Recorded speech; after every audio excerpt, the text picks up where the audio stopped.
శివుడు వాడిన త్రిశూలం ఇప్పటికీ భూమి మీద ఉందని మీకు తెలుసా?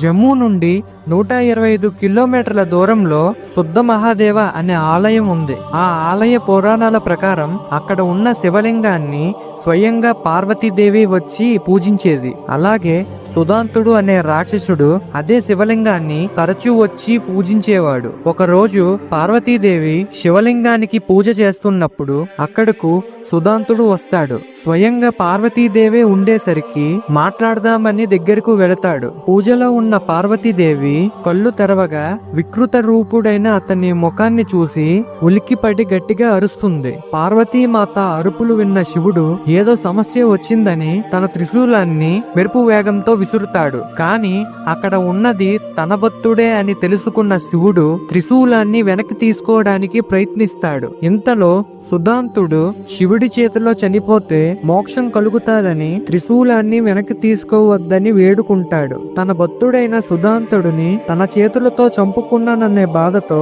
శివుడు తన త్రిశూలాన్ని 3 ముక్కలుగా విరిచి అక్కడే పడేస్తాడు.